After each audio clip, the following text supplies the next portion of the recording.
I want to invite you to open your Bibles to Exodus chapter 32. Exodus chapter 32.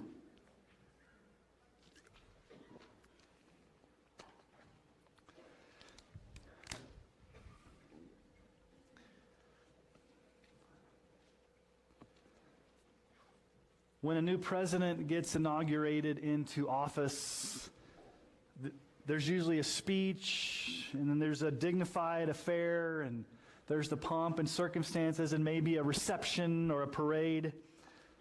But that's not what happened on March 4th, 1829, at the swearing in of Andrew Jackson as president.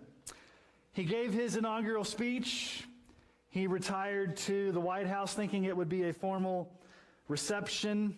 But here's the issue. He was so popular that a crowd of about 20,000 people, some coming from 100 miles away, descended onto the White House. They were drunk. They were rowdy.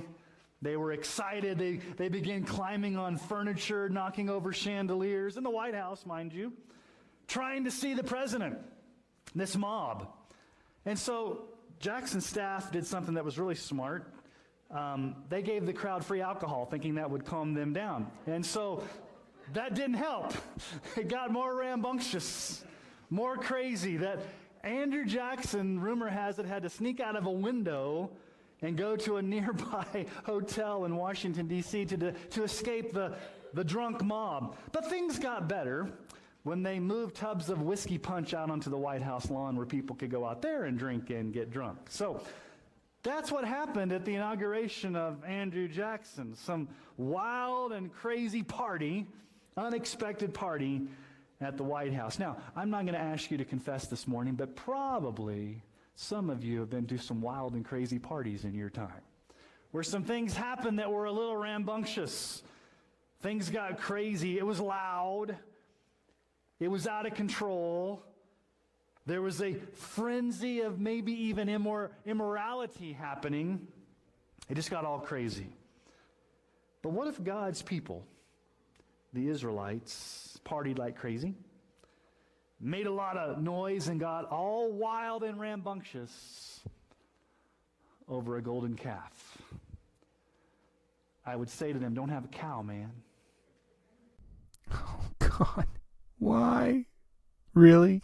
Oh my gosh, that pun was so bad. Have a cow, man. Don't have a cow. Today, we see the most offensive and graphic display of idolatry pretty much in the Old Testament, at least in the book of Exodus. And John Calvin has famously said this: the human mind is a perpetual factory of idols. Men in almost all ages since the world began set up imaginary idols before their eyes to take the place of God. Your mind, your heart, our minds, our hearts are perpetual factories of idols. We love to churn out things to worship that take the place of God. Now, before we dive into Exodus 32, we need to get our bearings straight. We need to kind of figure out where we've been, because we've taken a little bit of a break from the book of Exodus through Christmas. And so I want to just ask you to backtrack just for a few moments. I know I asked you to open to Exodus 32, but if you would just go back to Exodus chapter 24 for just a moment. Go back to Exodus 24, because this sets the stage for everything that we looked at last fall. And I want you to know where Moses is while this is happening. So Exodus chapter 24, starting in verse 15, Moses went up on the mountain, that's Mount Sinai, and the cloud covered the mountain. The glory of the Lord dwelt on Mount Sinai, and the cloud covered it 6 days. And on the seventh day, he called to Moses out of the midst of the cloud. Now the appearance of the glory of the Lord was like a devouring fire on the top of the mountain in the sight of the people of Israel. Moses entered the cloud and went up on the mountain, and Moses was on the mountain 40 days and 40 nights. So how long was he up there? 40 days and 40 nights. And so that's where Moses is. Now, what is Moses getting up there on the mountain for 40 days and 40 nights? Everything that we looked at last fall, from Exodus chapter 25 through Exodus chapter 31, Moses is receiving explicit instructions on how to build the tabernacle, down to the most minute of details. So everything that Moses is getting up on the mountain centers on worship.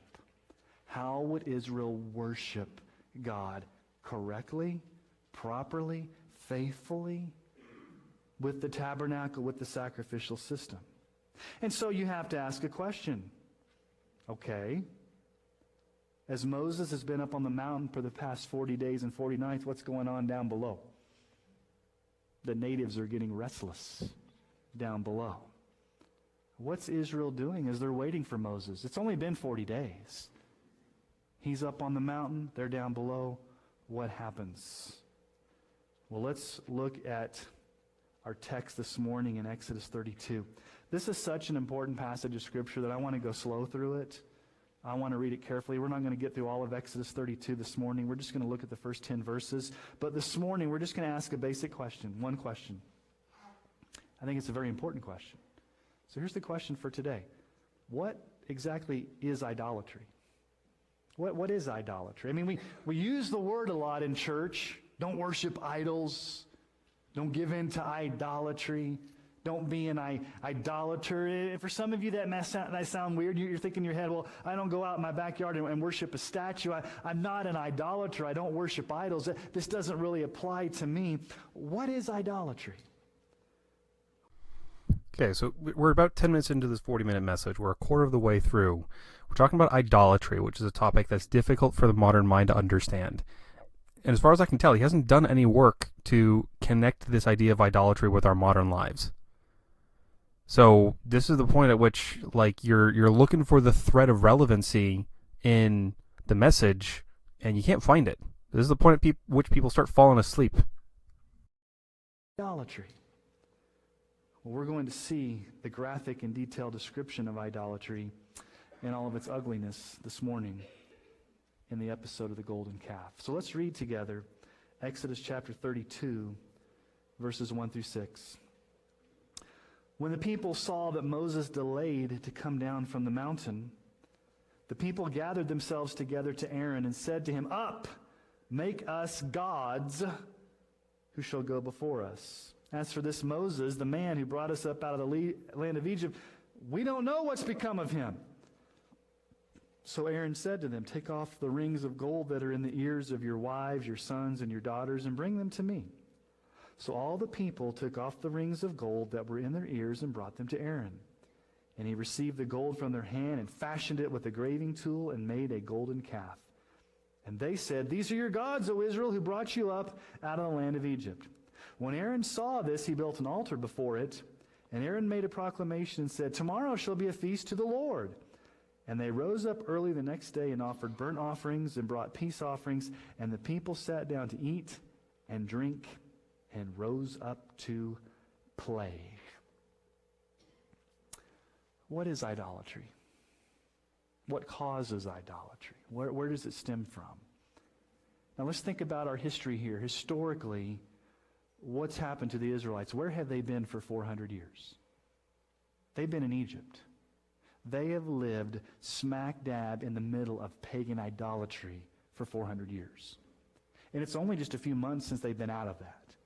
And in the few months that they've been out of pagan idolatrous Egypt, what has God graciously done for them? Well, God took them through the Red Sea. God led them by a pillar of fire and a pillar of smoke.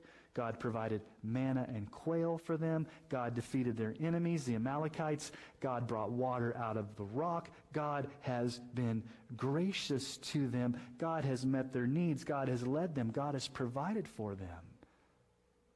But old habits die hard. So when Moses is gone, they go back to what they knew the best. What do they go back to? They go back to Egypt in their hearts. Stephen, when he's giving that speech before he gets stoned, says this in Acts 7:39. Our fathers refused to obey him, but thrust him aside in their hearts. They turned to Egypt. In their hearts, they turned to Egypt. Idolatry is a matter of the heart. They didn't physically go back to Egypt, but in their hearts, they wanted to return back to what was comfortable, what they knew. Mickey read this earlier as a reminder of us about what Paul says in the New Testament in 1 Corinthians chapter 10, 6 through 7.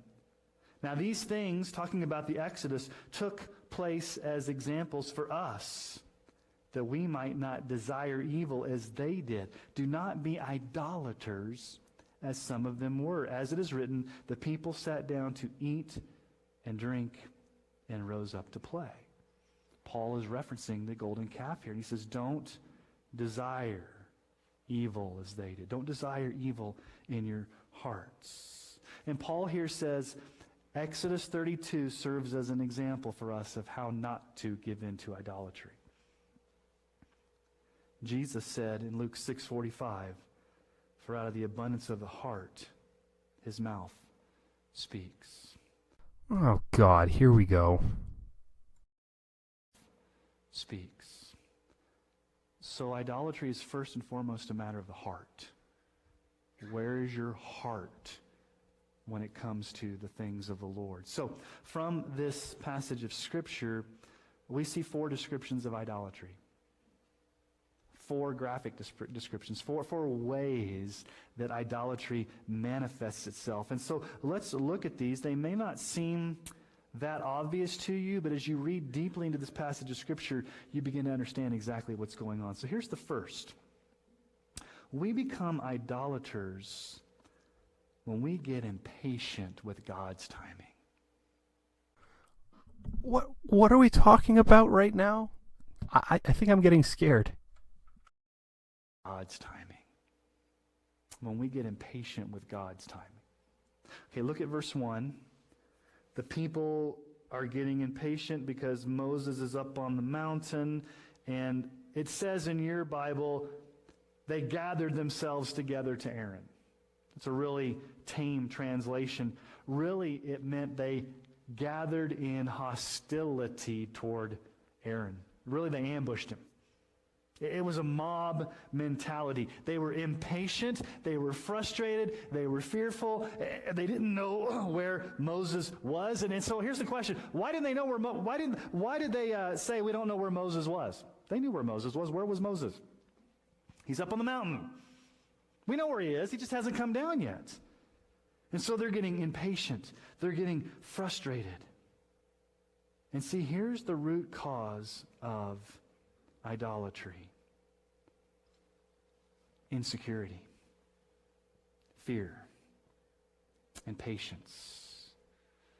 Why in the world would they ask Aaron to make an idol for them after what they've just been through? Here's why. They were insecure. They were impatient. They were fearful. What did God promise them? God said, listen, all the way back to Abraham, I'm going to give you the promised land. You're going to get to the promised land. You're going to be in a land flowing with milk and honey. You're going to have this great land, this great possession. You're going to get it. I promise to you. But here's the thing. It's not happening on their timetable. It's not happening fast enough. They're not there yet. They get impatient. Here's the thing. God had not told the Israelites when he's going to take them to the promised land, just that they're going to get there. And secondly, God didn't tell them how long Moses was going to be up on the mountain, just that they needed to wait for him. So they needed to wait on God. But they didn't wait on God. They began to get afraid. They began to get insecure. It's not moving fast enough. Moses isn't here. We need to move the timetable forward. So we get impatient. We get fearful. Many of us have various phobias. Let me list some phobias this morning and see if any of you have this. Now, don't raise your hands because it may be embarrassing, but let me give you the first phobia. Pogonophobia. Anybody have that fear? It's fear of beards. Okay, so some of you are hipsters, you got fear of beards. Okay? Taurophobia, fear of bulls. Anybody here fear of bulls? Xenoglossophobia, fear of foreign languages. Batophobia, and it's not fear of bats, okay? Batophobia is fear of being close to high buildings. Okay, some of you kids, I know you have this. Didascalinophobia. So when your parents say, kids, it's time to go to school, say, I have didascalinophobia. It's fear of school. Okay, I have didascalinophobia. Remember that, kids. That's a good word. I have a fear of schools. Some of you had this fear this morning, isotropophobia. It's a fear of mirrors. You woke up and said, whoa, what's that looking back at me? It's a fear of mirrors. Geliophobia. Some of you have geliophobia. It's a fear of laughter. So, idolatry has a pretty simple definition that churches often over-apply, and I'm worried that this message is going to go into that. It's going to take the principle of idol worship and take it too far. There is a practical way you can talk about idolatry in modern times, even though it's a largely gone, like, is not a sin that you commonly see these days, but you do see it sometimes. There is something in the human nature that wants to create shrines to things that you love, which gives them too much reverence and borders on worship.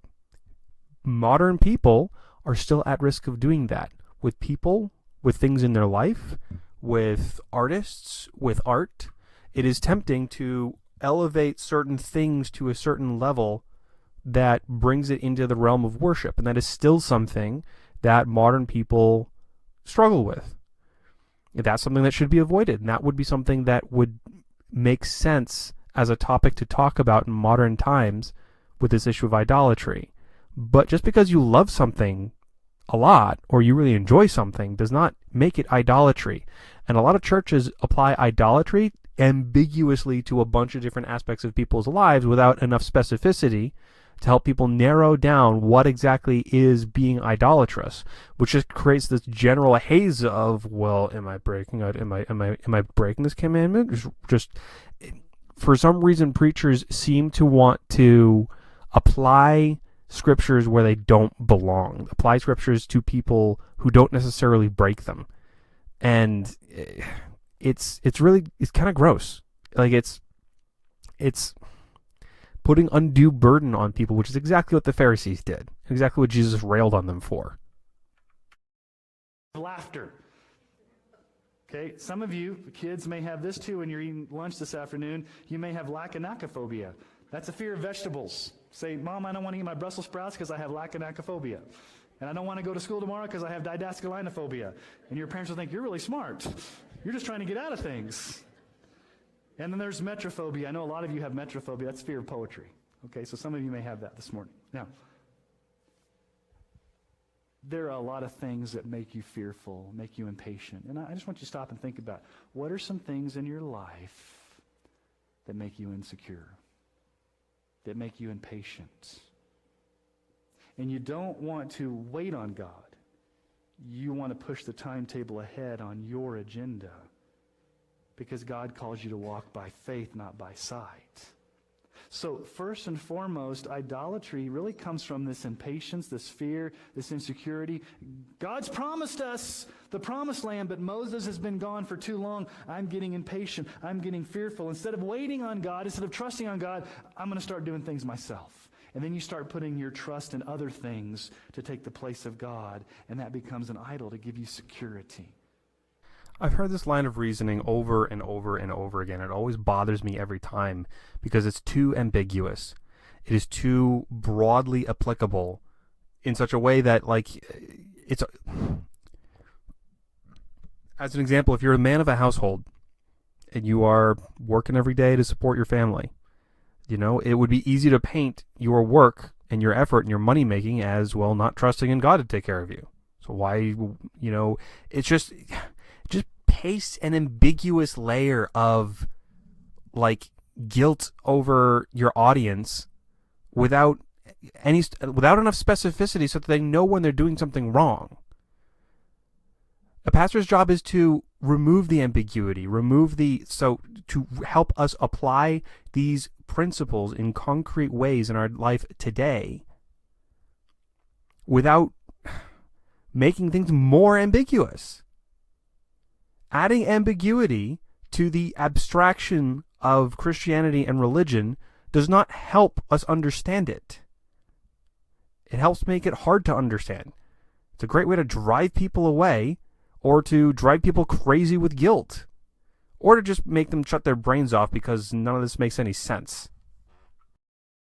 To give you security, to give you that security that your heart wants. So that's the first thing we see here in patience: frustration, insecurity. All right, what's the second mark of idolatry we see here? Secondly, we become idolaters when we do things our way instead of God's way. When we do things our way instead of God's way. Now, are they ignorant of the Ten Commandments? No. Go back to Exodus 20 for a moment. Let's just remind ourselves, we spent last summer on the Ten Commandments. I know it's been a long time, but hopefully you at least have the first two memorized. Exodus chapter 20, verse 3. What's the first commandment? You shall have no other gods before me. Pretty clear, right? Second commandment. You shall not make for yourself a carved image of any likeness of anything that's in heaven above, or that's in the earth beneath, or that's in the water underneath. You shall not bow down to them or serve them, for I, the Lord your God, am a jealous God, visiting the iniquity of the fathers on the children to the third and fourth generation of those who hate me, but showing steadfast love to thousands of those who love me and keep my commandments. They're not ignorant. They were there at the base of the mountain when they heard the Ten Commandments. The mountain quaked. The mountain shook. They heard the Ten Commandments. There was no ambiguity. There was no confusion. Moses gave it to them. They heard it. And we know they heard it because I want you to turn to chapter 24 for a moment. After the giving of the law, after the giving of the Ten Commandments, what did the people say? They knew it. They made a commitment in chapter 24. Look at verse 3. Chapter 24, verse 3. Moses came and told the people all the words of the Lord and all the rules. And all the people answered with one voice and said, all the words that the Lord has spoken, we will do. Go down to verse 7. Then he took the book of the covenant and read it in the hearing of the people, and they said, all that the Lord has spoken we will do, and we will be obedient. Not only had they heard the Ten Commandments, but what did they all came together and said, we're going to obey. We hear it, we understand it, we know it, we're going to obey. We've got great intentions to obey the Lord. James 1:22, but be doers of the word and not hearers only, deceiving yourselves. Isn't that what we do when it comes to certain sins in our lives? What do we say to God? I promise I'll never do it again. I'll never ever do it again, God. And it's such an ingrained addiction in your heart, whether that be drugs or alcohol or pornography or immorality or gluttony or gossip, whatever that addiction is, and you keep going back to it and you keep promising God, I promise I'll never do it again. I promise I'll never do it again. I'll obey you this time. But the idol's gotten so deep in your heart that it just becomes second nature. You want to do things your way instead of God's way. It's not terribly hard to extrapolate or to imagine that this graven image was supposed to be of Yahweh. That doesn't enter our modern mind, but it's not out of the realm of question that they were just trying to represent the true God. They were just doing it wrong. Instead of God's way. Now, let's go back to Exodus 32. They can't plead ignorance that they didn't know what they were doing. So they're impatient, they're insecure, and they want to do things their way. And so if you read the language of how Aaron actually makes the golden calf, he takes there in verse 2, take off the rings of gold that are in the ears, your wives, your sons, your daughters, and bring them to me. So all the people took off the rings of gold that were in their ears and brought them to Aaron. And he received from them the gold from their hand. He fashioned it with a graving tool and made a golden calf.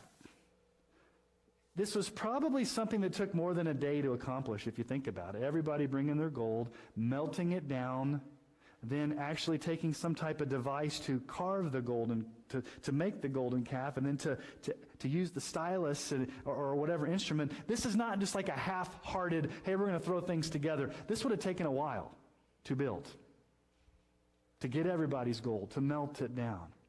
But notice in verse 1 what the people say when they ambush Aaron. Up, make us gods, plural, lowercase, that shall go before us. Do they not know that there's only one God, who's the Lord? Why are they looking for gods? What does God say about himself? Isaiah 42:8. I am the Lord, that is my name. My glory I give to no other, nor my praise to carved idols. Now, what's the significance of a calf? Well, when you think of a calf, what do you think of?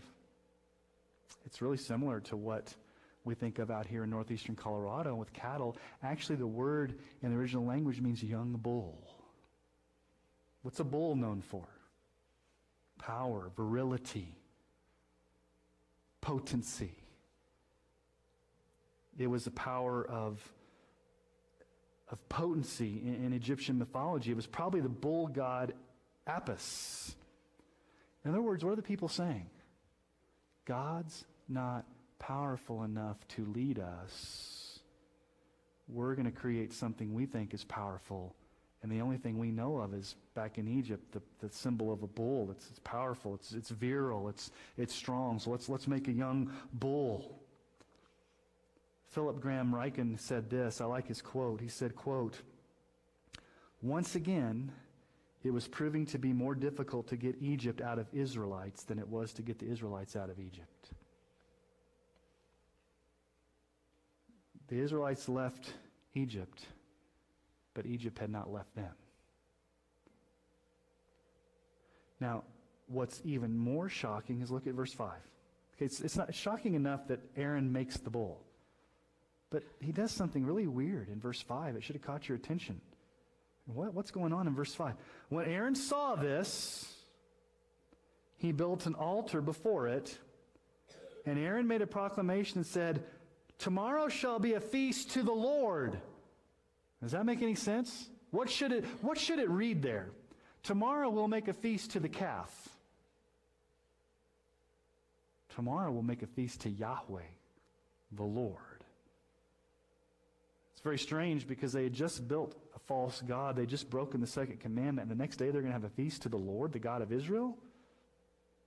We don't know what's going on in Aaron's mind, but maybe he can think at least we're worshiping the Lord in name only. This is taking a very difficult passage of Scripture to apply and not making it any easier. He is kind of just preaching it as it is without attaching it to modern life in any way. And it's kind of sad and tasteless. Again, it's not that hard to go online and find images of crazy shrines that teenagers have made to things that they loved too much. It is not that hard to apply. Idolatry is kind of a natural human emotive response when our affections, the things that we like, are out of line. They are not aligned properly. You can overlove a thing that is not worth loving. And you can make the point that, no matter how much, some teenage girl loves Justin Bieber, it doesn't mean Justin Bieber is going to love them back or be there for them when they need them. Much better to spend that love and affection on the God that made you. That's such an easier point to make. Why is it so hard to take something like this and apply it? At least we're worshiping the Lord in name only, even though we built a golden calf over here. Here's why it's dangerous. Here's what Aaron's doing. It's very dangerous. He's mixing or he's mingling true and false religion together as if God doesn't care. I'm going to make a golden calf, but the next day we're going to worship the Lord with the golden calf. There are a lot of churches today that mix and mingle true and false elements. They may have a worship service, they may sing songs, they may even read out of the Bible. They may look all like they're doing the right things that you'd want in a worship service, but their theology or their doctrine or their beliefs may be false or may be immoral. You see, we can say we obey Jesus with our mouths, but in our lifestyle have a false teaching or immoral practices. You see, we want to control God. We want to worship God the way we want to worship God. We want to set the rules. Aaron, make for us a golden calf. Okay, they made a golden calf, but then Aaron says, okay, tomorrow we're going to sacrifice to the Lord, as if God doesn't care that we're feasting to the one true God, but using a golden calf in its place. It doesn't make any sense. Now here's the irony. I hope you see what's going on down below and what's going on up above. What's going on the ground level? Rampant pagan idolatry. What's Moses doing when he's up on the mountain? What's Moses doing up on the mountain? Moses is getting instructions on how Israel's to worship. And God's being very detailed with Moses. Here's exactly how I want you to build the tabernacle. Here's exactly how it's going to look. Here's exactly how I'm prescribing for you to worship. You don't make up how you worship, Israelites. I tell you how to worship, and I'm giving Moses detailed instructions up here on the mountain. If you just wait for him, he's going to come down and tell you. But you're too impatient to wait for him to come down that you're making up the rules as you go along and say, this is how I want to worship, whether God cares about it or not. We're just going to kind of throw God's name out there. We'll worship to the Lord, but we're really going to make a God that we can control. So this is terribly put at best, and this is a horrible misapplication of Scripture at worst. Just because you get caught up in peer pressure does not make you an idolater. But that is how you could take what he is saying. He's not taking great care in making his points. A God that we can control. We don't like a God that speaks from the cloud. We don't like a God that hovers over the tabernacle in this glory cloud that just speaks from a mountain. We want a God we can touch. We want a God we can feel. We want a God we can control. We want something tangible. We want a God we can see. We don't want to trust the invisible God. We want to create our own God that we can manipulate and we can manage. So let's make a golden calf because at least we can control it. We can control the worship. R.C. Sproul said this. They had a God they could control. They made it, they could discard it and destroy it. And listen to what R.C. Sproul says. The cow gave no law, demanded no obedience. It had no wrath or justice or holiness to be feared. It was deaf, dumb, and impotent. But at least it could not intrude on their fun and call them to judgment. This was religion designed by men, practiced by men, and ultimately useless for men. They wanted a God on their terms. So they were impatient, they were fearful, they were insecure. They said, you know what, we're just going to do things our way. Now, what's the third mark of idolatry that we see in this passage of Scripture? We become idolaters, number 3, when we give in to peer pressure. There's so much lack of empathy in a lot of these sermons that's really shocking. That's like I'm sorry, but 40 days, that's more than a month. They had no idea, they did not expect him to be up there for a month. Something obviously seemed wrong to them. Yeah, their reaction seems cartoonish and out of place to us, but that doesn't, they were afraid. They were in the wilderness. They didn't have food. They didn't have farms set up. They didn't have a clear way of getting food. They were dependent, getting anything that they needed was a struggle. They couldn't go down to Walmart and get all the stuff that they needed. They had no infrastructure around them. Everything is terrifying, and their leader disappears for a month and 10 days. That's terrifying. Think about Aaron for a moment. You wonder if we ever stopped to think what he was doing. mean, think about the time it took for him to smelt down the gold and to fashion. It says Aaron fashioned it. We don't know how long it took, but it probably took him a while. Did he ever stop and think, what in the world am I doing? Did he ever stop dead in his tracks and say, wait a minute, time out. What in the world am I doing? This is not a passive activity where Aaron's just kind of like going with the flow. No, he gave into peer pressure. He said, you know what? I'm going to do it. I'm going to melt this gold down. I'm going to fashion this golden calf. I'm going to take the stylus and I'm going to do all the details. His heart was so wrapped up in it that he was doing something foolish. You know, that's what idolatry does to you. It clouds your vision. You get engrossed in idolatry and you stop to think, what in the world am I actually doing here? I'm so far gone. What am I doing here? Do you ever stop and step back and say, what am I doing? Aaron's kind of like the associate pastor here, okay? Moses, the senior pastor, is up on the mountain meeting with God. Okay, so Sean's up on the mountain, Andrew's down below. No, I'm just joking. No, we're not going to make that.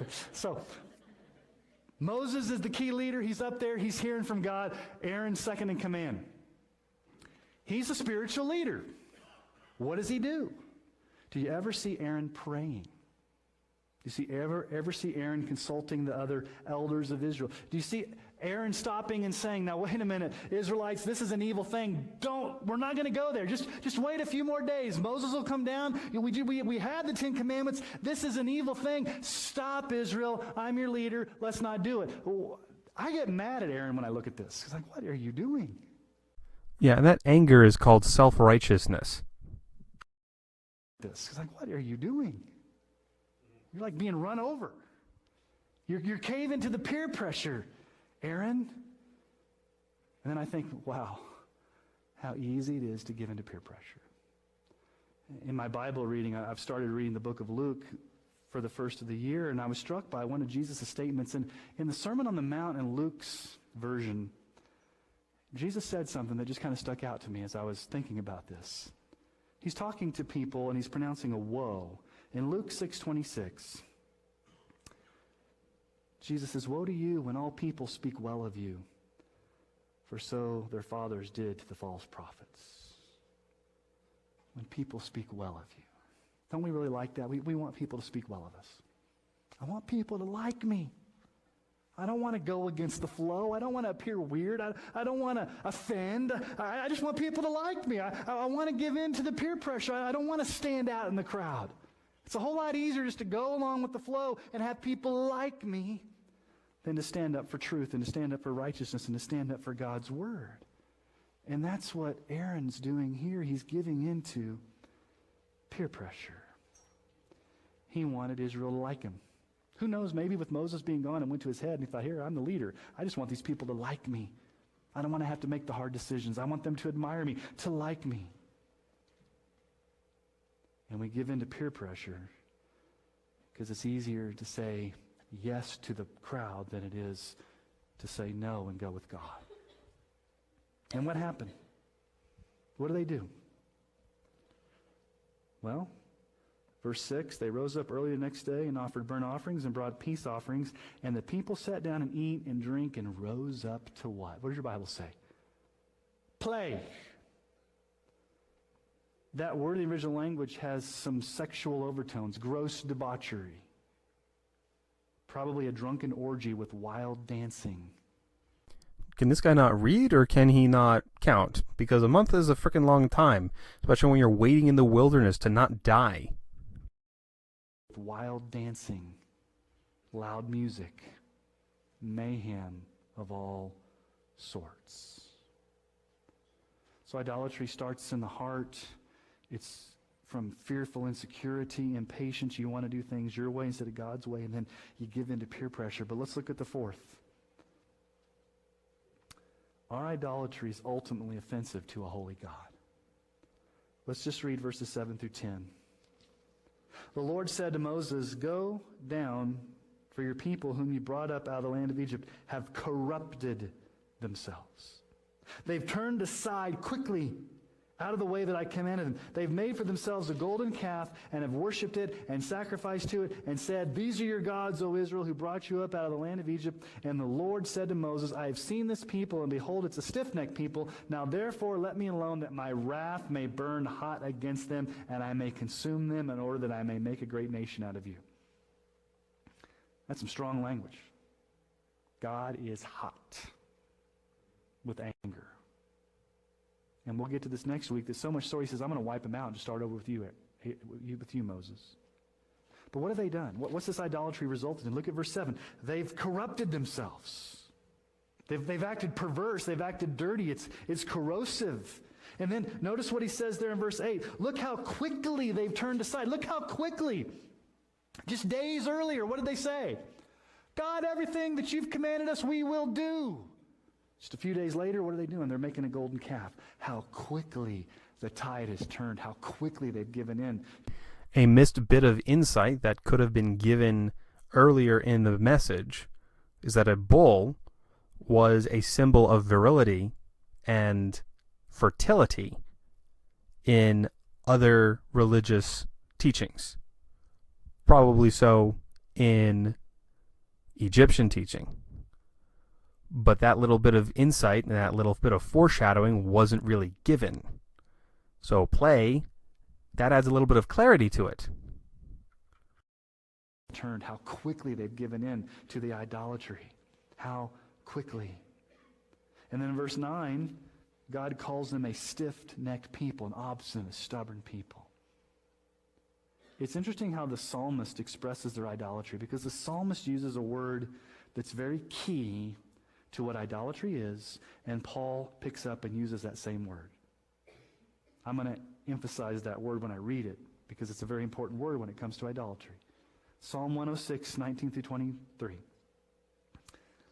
They made a calf in Horeb and worshipped a metal image. They exchanged, that's the key word you want to see there, they exchanged the glory of God for the image of an ox that eats grass. They forgot God, their Savior, who had done great things in Egypt. They had exchanged the glory of God.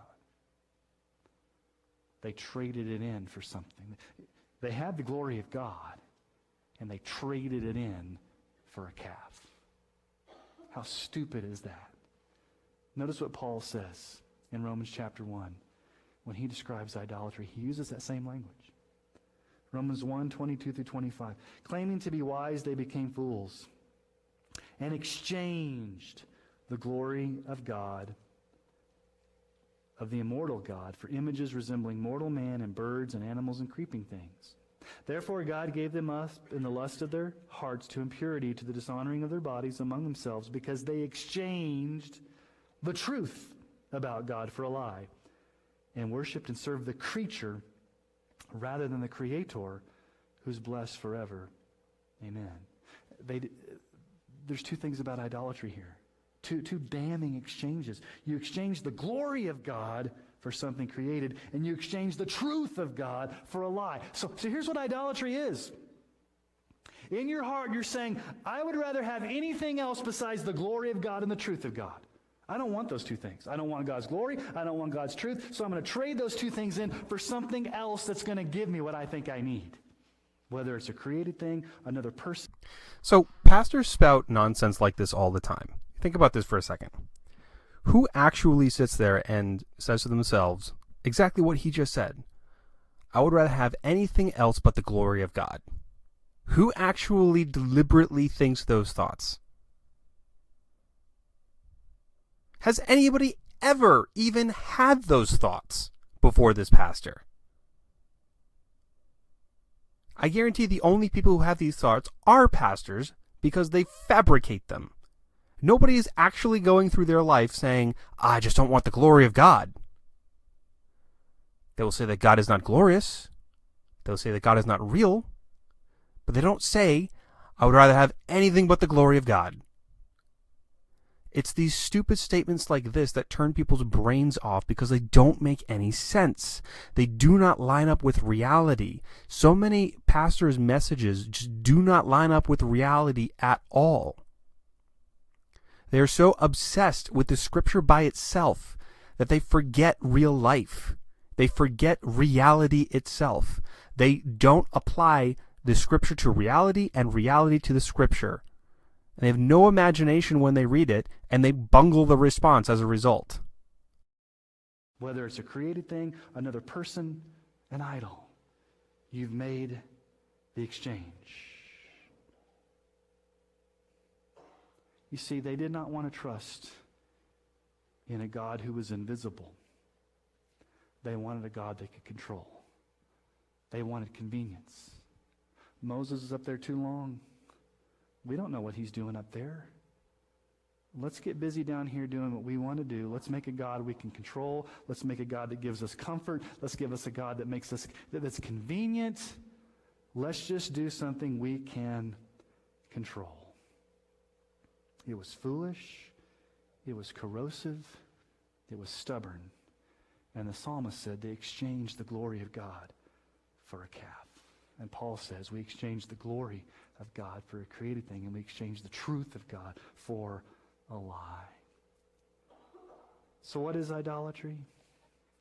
Well, idolatry happens when you get impatient, when you get insecure, and you begin to do things your own way instead of God's way, and you get impatient, you don't wait upon Him, and you give in to peer pressure, and you rush headlong into sin, and ultimately you become corrupt, and you become stiff-necked and rebellious, and then ultimately you make this damning exchange. You exchange the glory of God for a created thing and the truth of God for a lie. Another great thing you can do to sap any meaning out of your sermon is to use a lot of Christianese. This pastor checks off quite nicely. Using the same terms that the Bible uses that we don't use every day, that don't really have the same meaning to us that they did when they were both written and translated, does not help us understand it. It just keeps it abstract. It locks the meaning up behind a gate of words that don't have any meaning to our lives. It is the duty of a pastor to make Scripture meaningful. The Scripture is meaningful, but that meaning is locked behind lofty language that is difficult to penetrate and contextual clues that are not always obvious, that need to be made obvious. The story needs to be told as if it were happening today, using metaphors and vernacular that we understand. When pastors don't do this, they just rob their congregation of the meaning that they're so hungry for, the meaning that our generation is missing so heavily. It is no wonder people do not flock to these churches, because they're devoid of meaning. Or a lie. And here's what you think. Those other things will give me what I need as opposed to God. I really can't trust God to give me what I need. Those other things will give me what I need. Forget you, God. You're not doing it my way, in my timetable. Again, people do not think explicitly in this way. People find other things more compelling, for sure. But they don't explicitly say, God's not working on my timetable, so I'm just going to go worship something else. That's not how people think anymore. People get seduced into worshiping things that they shouldn't worship, but they don't make explicit logical decisions. This is an error of assuming that all of human behavior is logical, rational, and well thought out. It is not. A lot of human behavior is driven by emotions, is driven by utility, which is not to say rational. So this message has grounded itself in untruth. It has grounded itself outside of human nature. It has no ring of truth in it. It's just a bunch of meaningless words. This is a meaningless babble. Way in my timetable. 1 Corinthians 10:14 says this. Therefore, my beloved, flee from idolatry. Run from it. Get away from idolatry. 1 John 5:21. Little children, keep yourselves from idols. Flee from idolatry. Keep yourself from idols. Ezekiel 14:3 says this. Son of man, these men have taken their idols into their hearts and set the stumbling blocks of their iniquity before their faces. They've taken idols into their hearts. So let me ask you a question. What do you do if you've taken an idol into your heart? If you have an idol, what do you do? If you read down further in that passage of Scripture, here's what Ezekiel 14:6 says. Therefore say to the house of Israel, thus says the Lord God, repent and turn from your idols and turn away your faces from all your abominations. You need to repent of your idolatry. And you see, here's what repentance is. Repentance is you turn from your idols, and as you're turning from your idols, you're turning toward Christ. You're finding in Christ that satisfaction that your heart desires. You're finding in Christ that security that your heart desires. You're finding in Christ that direction. What are all the things Israel's looking for? They're looking for security. They're looking for direction. They're looking for hope. And instead of looking to God for direction and hope and security, they're looking to a dumb golden calf. Only Jesus, because of his death, burial, and resurrection as your Savior and Lord, is the only one qualified to direct you, to lead you, to save you, to give you the security, to give you the peace, to give you the satisfaction. If you look in all these other places for what only Christ can give you, you're making that exchange. That was obviously a sermon rut, one of those contemptible time fillers where it's just a mental pathway you go down where you've said the same thing probably for 20 sermons. So what a lot of sermons miss, what a lot of preachers miss, is that Jesus is the way. The way is a pathway. That is something you walk down. Meaning that following Jesus is walking down a certain path. It is a set of ideas that moves you in a certain direction based on certain rules and principles. That collection of principles is what gives you a lot of the security that it's talking about.